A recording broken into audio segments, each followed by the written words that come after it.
Millsap in the morning. Millsap's on the town's awake. Downtown Lebanon starts to shake. From Ozark Fiber Studios, bright and warm, he's bringing in the brand new morn. On Lebanon, now your hometown friend. It's Millsap in the Morning on Lebanon Now from the beautiful Ozark Fiber Studios in downtown Lebanon. We've got a great show today. We'll make your morning a little bit better on tax day, and it's raining outside. The show is brought to you by Legacy Homes, Ozark Fiber, Scott Event Rentals, and Lebanon Now. And our guest is, I'm excited about this, is Angie Jackson. You're here on a rainy day, on tax day. You got to make everybody's day a little bit better. Okay, I will sure try. Angie, of course, is the president of Justice Furniture, a company that's been around Lebanon. I think people would be surprised. Since 1957? Yes, that's correct. And you're now the third generation into that, and we're going to talk about your leadership style. You were just named by, it was a 417 magazine, as Women That Mean Business. That kind of intimidates me, by the way. It shouldn't. So we're going to talk to you about the furniture business and all the things that you've accomplished. Hey, don't forget to like us and share Millsap in the Morning on Facebook and YouTube, and you can be a part of our conversations with Angie by dropping your questions or comments.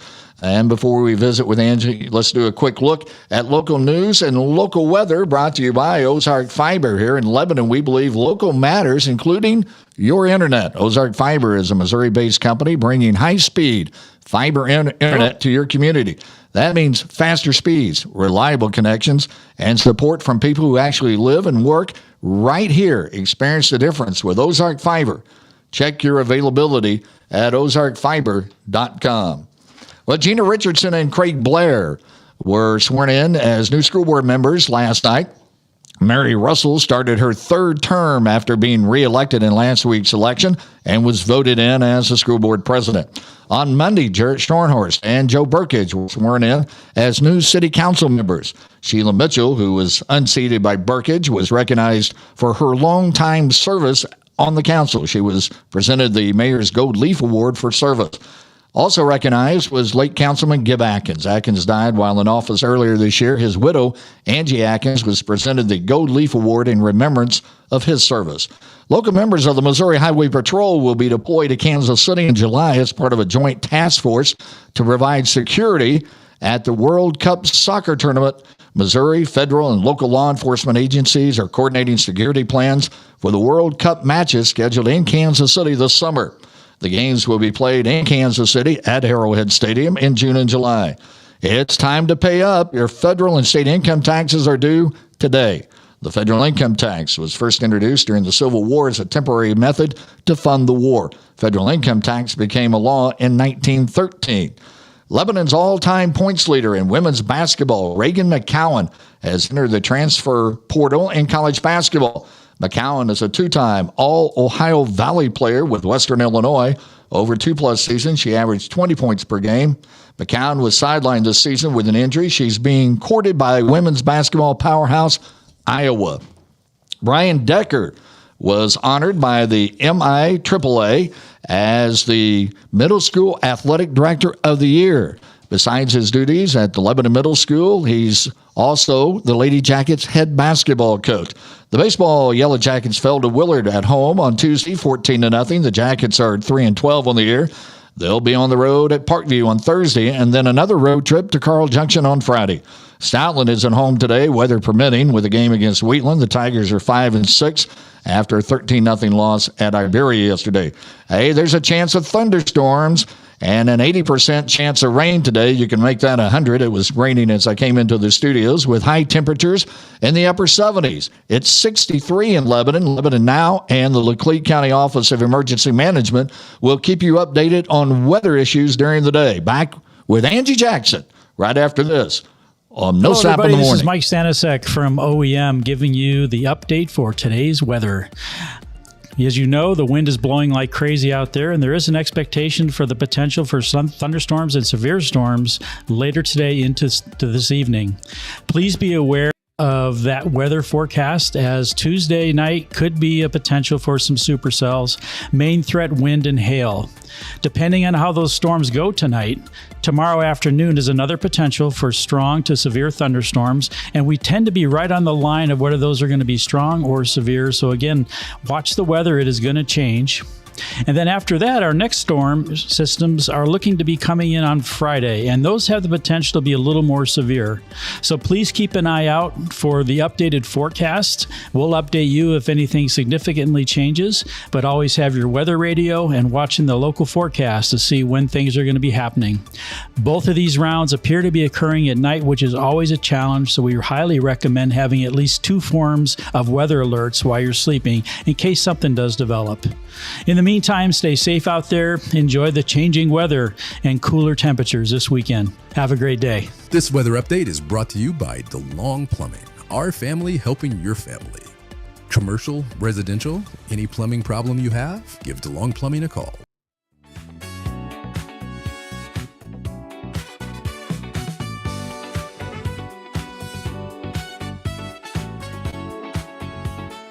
Attention Lebanon and Leclerc County. Join us Monday, May 18th at 9 a.m. at the Wallace Building in Lebanon for Missouri War Medallions Recognition Ceremony. This special event honors the brave veterans of Missouri as they receive medals recognizing their service and sacrifice to our country. We're honored to welcome guest speaker Brigadier General Bradley Leonard, Assistant Division Commander of the 35th Infantry Division. Family, friends, and community members are encouraged to come out and show their support of men and women who serve.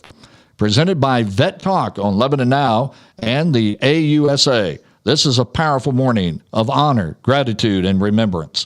On May 18th at 9 a.m. at the Wallace Building in Lebanon, come stand with our veterans. Well, Angie Jackson is our guest, and Angie, I've been excited about this show for a long time because I've known you for a long time, and since back when you were in high school in 1985. And I want to talk about that because you brought something up very interesting when we were just visiting. But first, tell me a little bit about the beginnings of Justice Furniture, because it's been in your family for over 65 years. Yes, that's correct. My grandfather, Wampler, on my father's side, him and my grandma had a vision to manufacture in this town, and he had a passion for furniture, and he had a couple of gentlemen that joined forces with him, and they started Justice in October of 57, and he had a vision of quality and customer service in making upholstered furniture. And today, as third generation, I have continued that tradition. The formula has not changed. Just the styles and the fabrics, have changed under my watch. But everything that he implemented back then is very much still in place. What's interesting is that sometimes we think about Lebanon, we think about the boat factories that are here because we have a number of those, and those were started locally. Most of them have the handprint of local people, but there were 2 furniture manufacturing plants here in Lebanon. Bishop Furniture was here. Now, did you guys buy that? I can't remember. No, we did not. So anyway, it was actually, it was going at that time. And then my grandfather, started his. Absolutely. So, yes. So we were really, Lebanon was kind of a furniture place back in the 50s correct. And stuff. That's right. So we were talking before we came on the air that you graduated from high school. Can I tell people? Absolutely. 1985. And of course, I was coaching a lot of those people that you graduated with during the summers. And, that's an interesting class. And you talked about how that class kind of, I guess the camaraderie of that class and some of the things that people have done in that class that really kind of formed Angie Wampler back then. Yes, absolutely. I think, as I mentioned, coming on your show today, I, kind of took a little step back into memory lane, and I knew that you were going to ask me some questions about leadership and kind of how I got to this position. So really, when I started thinking about my high school class, the class of 85, we were, I believe, just a very unique class. Obviously, all the classes are wonderful coming through Lebanon, but we were very athletic. We were musical. We were smart. We just really we were very close, and we all have ended up being, I feel like, very successful, post, graduation. And so being around like-minded people, during those high school years, I think that's part of who formed me, the bar was always set high, and, we're always trying to not necessarily compete against one another, but yet again, competing against one another, but in a great way. And so just so many great people out of that class, and I'm very grateful to be part of it. Did Angie Wampler in 1985, as you graduate from Lebanon High School, and maybe even going back to when you were a freshman or sophomore, did you ever envision yourself of taking over that family business? Absolutely not. Just to be very honest, my goal was to get out of Lebanon. I'm being very transparent. I wanted to go to school in Dallas, Texas, and I have never had a problem meeting people, and I just really wanted to get away. I wanted the city life. I just thought it had so much more to offer. And I got Dallas because I would go to Furniture Market with my grandparents and my parents. And I drove by the school, Southern Methodist, and I just always had this passion and desire to want to go there. So that was my love, and I love Dallas. And so that was really my goal. And, I always felt like other people that I was friends with, their dads did something a lot cooler than make furniture and mattresses, honestly. And I just thought, gosh, that's kind of boring, really. Of course, as I've gotten older and I need my house furnished, it's paid off very, very well, right? But I had no desire to come into justice, and never in a million years thought I would do that. Now, you're talking about Southern Methodist, but didn't you go to Texas Christian? For my MBA. Oh, okay. So I you're stayed in really Dallas. kind of a horned frog, aren't you? I'm a Mustang and a horned frog. That's exactly right. Yes. So you're working, as I remember correctly, you're working in Dallas, and you're working for, is it AT&T that you're working for? It was actually Southwestern Bell. And once again, I had a great experience in Dallas. I was in very competitive situations through my undergrad and my master's. And I got recruited by Southwestern Bell at that time. And I was the first class. It was called Leadership Development Program. Yeah. And so there were 32 of us, and we got selected. And it was a 3-year kind of fast track program. And I stayed for 2 years of it before coming back to justice. But that was pretty significant for me in terms of learning a lot, working with people. And it was a phenomenal experience. So you're down in Texas. How did you get back here? Tell me that. It's an interesting story. Tell me how you get back. Yeah. So my dad called me one night and said that he had an opportunity to sell justice. My dad's an only child. My brother has never had an interest in coming into the business. And my dad was really just calling just to say, hey, this is kind of what's going on. And I was like, well, that sounds great, and that was really kind of where I took it. But then I got off the phone that night, and I really thought about it. And I was hesitant because it's such a male-dominated industry. It really is still very male-dominated, especially in the upper levels. There's lots of females in design, but there's not a lot of females in the top part, especially back in the 90s. So, but I also just couldn't imagine. I was so close to my grandparents. I was the only granddaughter. My brother Barry was the only grandson, and I knew how hard they had worked and what they had sacrificed for that business. So I called my dad the next morning and I said, hey, what do you think? And my dad has always been such a proponent of women. I mean, he is just, I think he's very atypical in that, he's always just been like, yes, very supportive. And he said, I think you're going to do great. So I turned in my resignation and joined Justice in January of 93. And even though it's family owned, and that's such a leap of faith to search and go, I'm going to go back home, and I'm going to eventually take over the family business. I can't imagine that thought process of Angie Wampler, I guess, at the time, sure, that because you would have been in your early 20s. Yes, right, correct. And I don't really think I knew what I was doing, honestly. It sounded good. I'm really being honest. When you're in your 20s, you're really still trying to find yourself a little bit too. But I knew my hometown, and I know I have a lot of family here, and I knew that I would have a great teacher in my dad, and I just tried to learn as much from him as I could. And I want to talk about that because leadership, and you talked about being in a leadership development program, and I taught at Jury in their leadership program. And, what values did you take from your dad and his leadership style and your grandpa and his leadership style? Mm-hmm.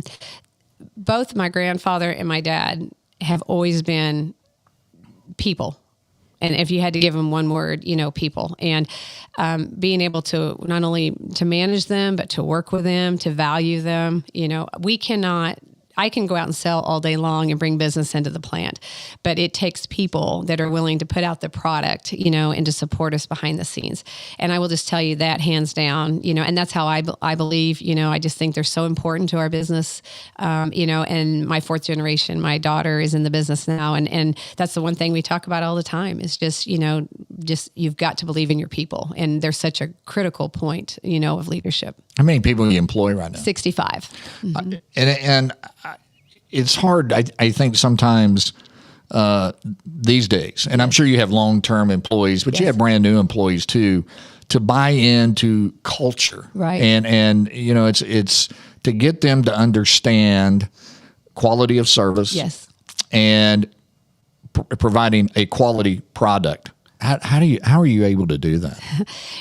It is harder than it was, back then, but I believe in people.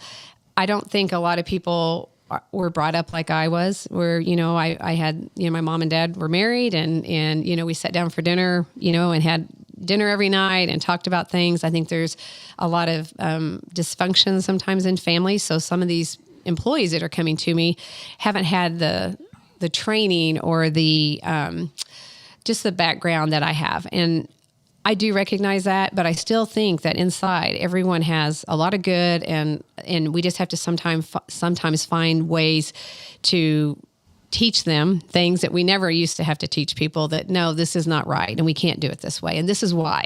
And and I think everybody wants to learn and everyone wants to do well at the end of the day. And I think as long as you have people that have that in them, then I think you can work with people. It's just a little harder. And would you agree that a lot of times it's just that you have to convince them, and in some ways, that they are valued, because a lot of them didn't have that opportunity that perhaps you and I had of feeling valued in the family setting, yes, or valued at high school, right? And now you're part of a team in which you've never been part of a team, and that makes you a valued member, and you got to somehow get that across to them. You do, and there's just a lot of different ways to do that. I try to spend as much time as I can on the floor, and as of lately, it's I was thinking about that driving here, that it's been a little less than I would like. Just understanding them and knowing them, who their kids are, what their kids are doing, kind of what's going on in their life, and talking to them about that and showing that you care. I think that everyone loves to be recognized, in some way. And I think that's, really important. But I think also, I always say to people, I say, especially in my furniture plant, this sofa right here that we're making this customer is going to pay, $3,000 for a sofa, by the time that you mark it up retail. Would you buy this sofa for $3,000? If I gave you $3,000, would you buy this sofa for $3,000? And if the answer is no, then why? And a lot of times, and I'm like, so would you? This arm that is crooked on maybe on the left side and the right side is straight. This is why both sides have to be straight. So we have lots of those type of learning examples that we try to talk about. And I try to say too, everybody's home is their home, and people want to feel good about their home. And we play a part in that. And the bedding side, we play a part of how they sleep, and that we want people to sleep good because it impacts every part of their life. So, but sometimes we just have to talk about it. And I try to talk about that as much as I can. Speaking of your customers, now you can go to a furniture store, one here locally, and buy Justice Furniture. But you provide furniture, or used to, and I think I'm right, for a lot of hotels. We do. Yeah. We currently do. Actually, this is April, and in 1990, we started selling Drury Inns. And we now do all the furniture and the mattresses for every Drury Inn. There's 150, and that's a great story. They're family-owned. They're a Missouri company. They have been just a terrific partner. And yes, we do. Omni Hotels, we're doing the mattresses in Box Springs for Omni. And right now we've got 5 hotels that we're currently working on for them. But we also love the mom and pop hotels. There's lots of those around that believe in us. And so, we don't really care what the size of the order is. We like all orders. So here's my plug. Yes. When people ask me when I'm out traveling, do you sleep well in hotels? Well, I stay at hotels where it's Justice bedding. And that way I know that I'm sleeping well, because it's just like being at home. right there. Somebody plugged that. It sounds like a good commercial. But Thank you. Thank you. But I want to come back. We're going to talk a little bit about more leadership. We're going to talk about the furniture business, and we'll do all that when we come back with Millsap in the Mid-Morning right here on Lebanon Now. Millsap in the morning. Millsap's on the town's awake. Downtown Lebanon starts to shake. From Ozark Fiber Studios, bright and warm, he's bringing in the brand new. Memorial Day weekend is the perfect time to keep the kids entertained, and Scott Event Rentals has a hot deal you need to know about. From May 22nd through May 25th, you can get the full weekend for the price of just one day plus $100. That means 3 full days of fun with a bounce house, water slides, inflatable attractions with whole family with love. Drop off is Friday, May 22nd. Pickup is Monday, May 25th. You can enjoy the entire holiday weekend without the stress. Availability is limited, so now is the time to lock in your rental before the best inflatables are gone. Call or text Scott Event Rentals today at 417-718-4990, and that's 417-718-4990, or book at Scott Events Rentals right now. And look at this. I even got a Scott Rents Vinyl coffee mug right here. Celebrating, by the way, America's 250th birthday. They're going to do a lot of things here in Lebanon with the 250th birthday. It's kind of exciting. It's wonderful. So let's go back and talk about a little bit about things about leadership. And you mentioned this, and I wanted to talk about it, was that you look at all the manufacturing companies here in Lebanon, many of them, like your business, are kind of homegrown. Mm-hmm. You know, the boat factories all have an imprint.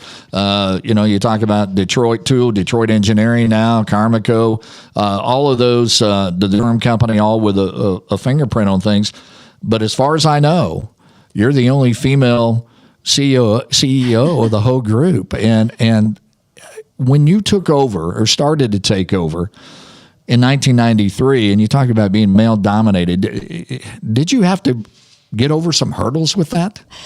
Absolutely. It's, when I say something versus when my dad says something, it's completely different. And, with my dad, it's always business, and people receive it very differently. And sometimes I think as females, we're grumpy or, we're emotional and that's how God made us, right?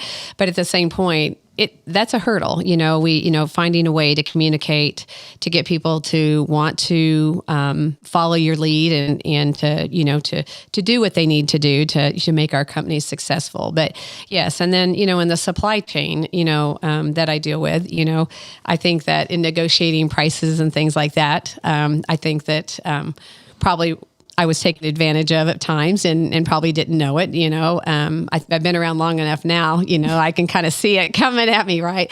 But when it comes to trucking, we run our own fleet of trucks. Yeah. I will tell you, I am absolutely horrible.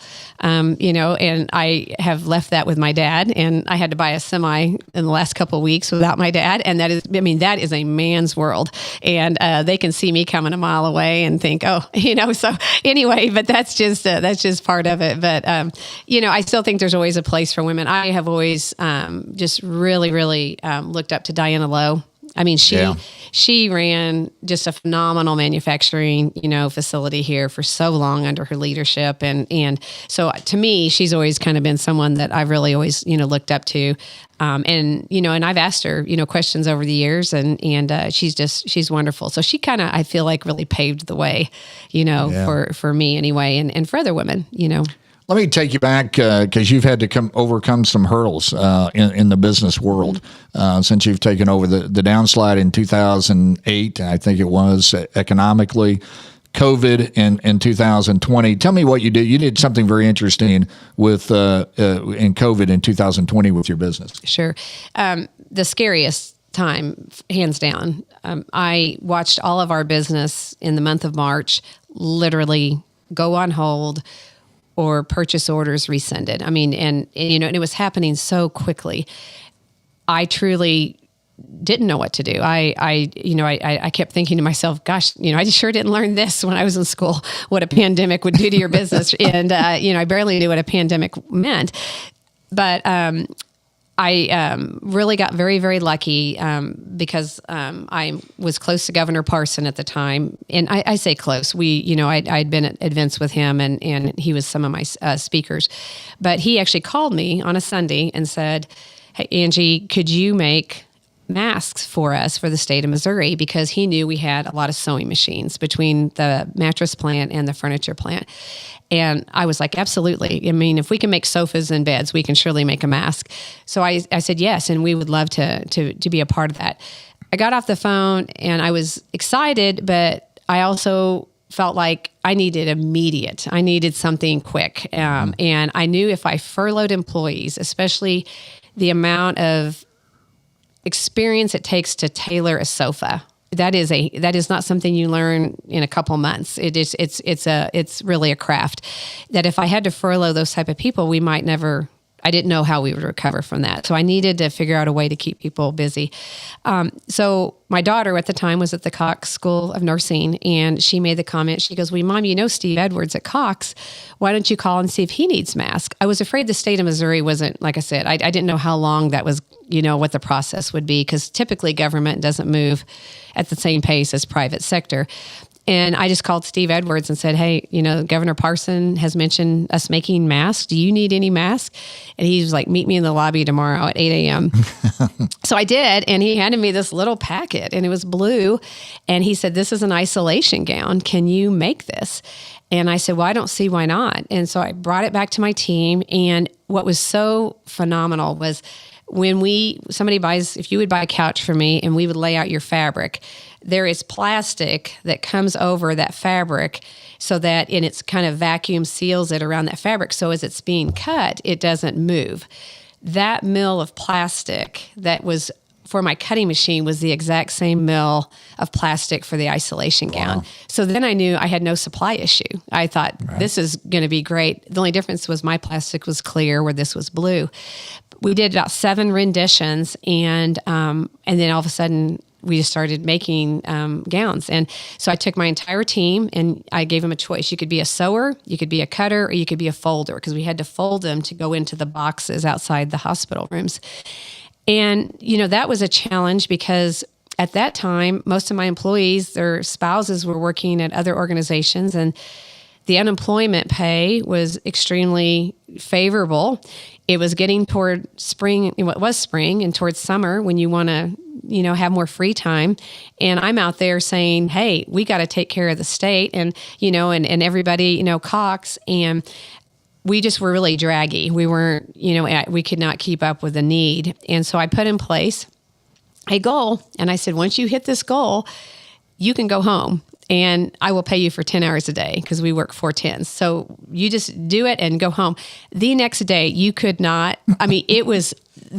Everybody was just full blown, and we were able to make 1 million gowns for Cox. Wow. And it absolutely just kept us until, the business came back. And really kept you in business, right? Yeah, absolutely. Without a doubt. Without a doubt. Yeah. So that's such a great story of leadership and caring about that business. My last question before we go to a break, and then we're going to come back and have some fun. Okay. Is that years ago I was teaching for Drury, and was teaching a class on employment law. And so I had all these college students, and I'd ask them what they wanted. Everybody wanted to own their own business. Okay. And of course, they're all, so I had to ask, why do you want to own your own business? Because I want to be the boss. And I finally stopped all of them. I said, let me tell you something about owning your own business. Now, I've always worked in the public sector, but I know a lot of people in the private sector. Nobody will care about your business more than you do, and you will work harder, not less than anybody else. Wouldn't you agree with that? Absolutely, without a doubt. Yeah, that if you're gonna own a business, it's every day, all day long. Yes, isn't it? Yes, and last night's a prime example. My daughter, as I mentioned, 4th generation, and her husband, and Steve. We were up till 11 o'clock last night talking about a situation at Justice. Yeah, and so it never turns off. We're going to come back and have some fun with Angie when we come back on Lebanon Now and Millsap in the Morning.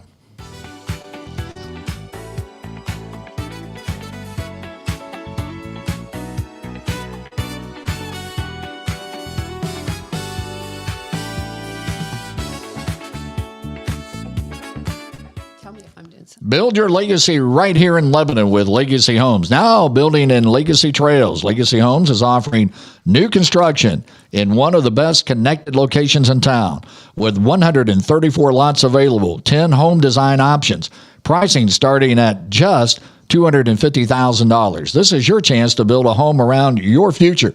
Located in the Lebanon School District and close to city amenities, Legacy Trails offers park access, walking trails, quick trips to the Lake of the Ozarks and Bennett Springs. Every home is built with quality in mind, featuring zip systems, seating, insulated garage doors, finished garage walls, LED lighting, luxury vinyl plank flooring, and custom soft closed cabinet options. Legacy Homes has been building quality homes since 2003 with craftsmanship designed to last.